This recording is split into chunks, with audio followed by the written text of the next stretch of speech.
Premier rappel méthodologique avant le bac blanc, mais évidemment, vous pourrez les regarder aussi, tous ces rappels méthodologiques pour le baccalauréat.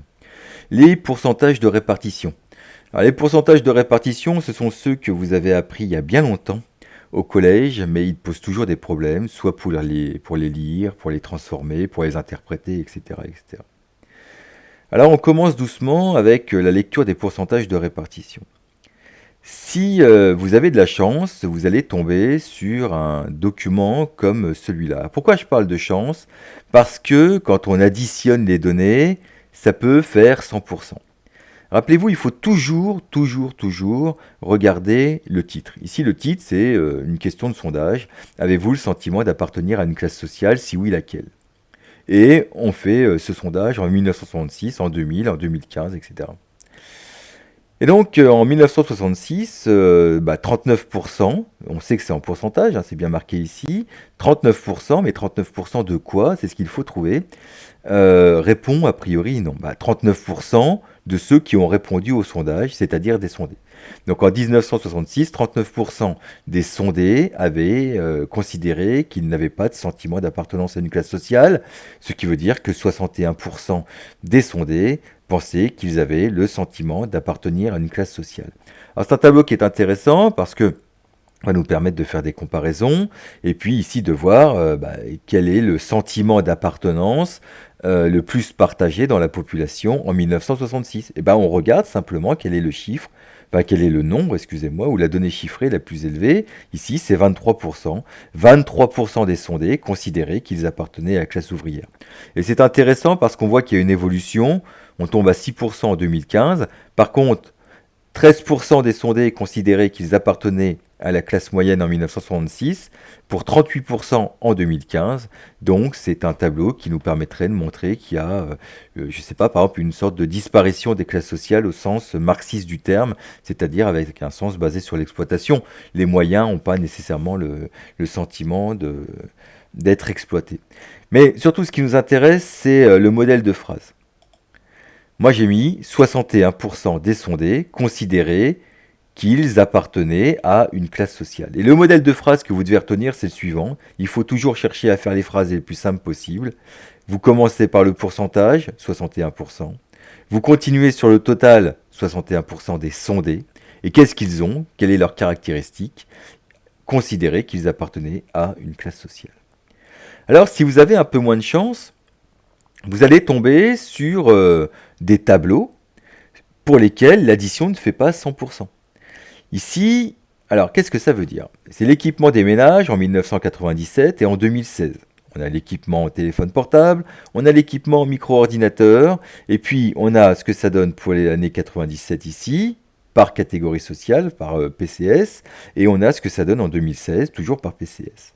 On a une ligne ensemble qui nous dit 16,2. Alors quelle phrase on fait avec ce 16,2?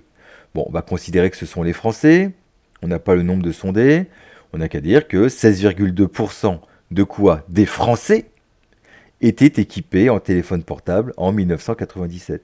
Et on peut comparer avec 2016, 93,6.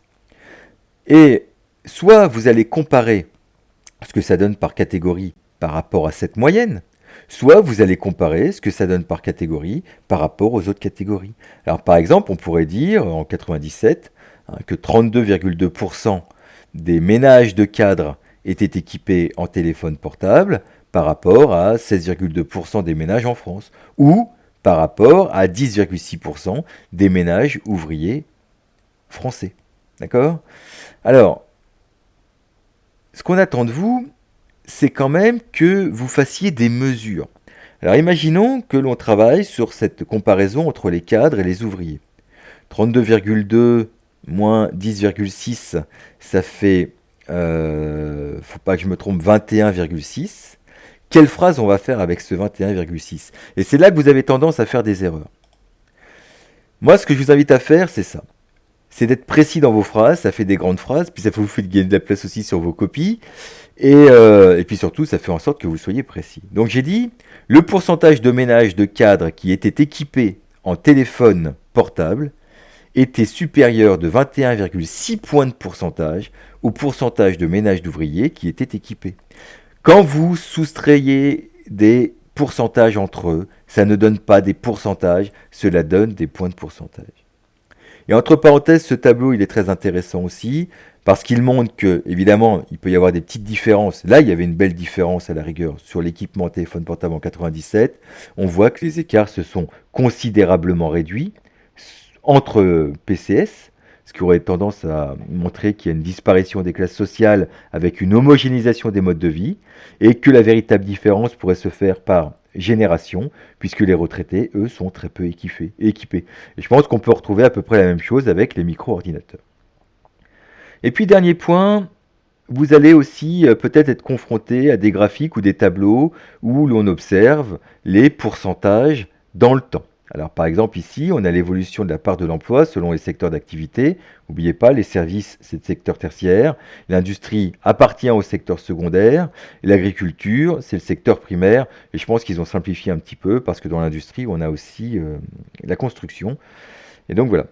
Alors, quelle phrase on fait? Moi, je vous invite à être précis. Alors, ici, par exemple, si on prend les services, on regarde, on est en 1910, on va dire, on simplifie, c'est peut-être 1905, mais je vais dire que c'est 1910. En 1910, 30% des emplois étaient dans le secteur tertiaire. En 2005 ou 2010, on va dire 2010 pour simplifier, 75% des emplois étaient dans le secteur tertiaire. Et là aussi, il faut faire une mesure en points de pourcentage. Donc quel modèle de phrase on peut utiliser? Moi je vous invite toujours, je sais que vous allez être fatigué, que c'est pénible et tout ça, mais à faire les phrases les plus précises possibles, tout en faisant les phrases les plus simples possibles. Moi j'ai mis les emplois dans le secteur tertiaire représentaient 30% des emplois en France en 2010, et 75% excuse-moi, en 1910, et 75% en 2010, leur part a donc augmenté de 45 points de pourcentage. Et au moins c'est précis, et tout le monde est content, et puis vous faites ça plusieurs fois. N'oubliez jamais une chose, on est en sciences économiques et sociales, ce qu'on vous demande c'est de faire du précis, pas nécessairement du beau. Donc si vous voulez réutiliser ce modèle de phrase plusieurs fois dans votre copie parce que ça vous rassure, vous le faites.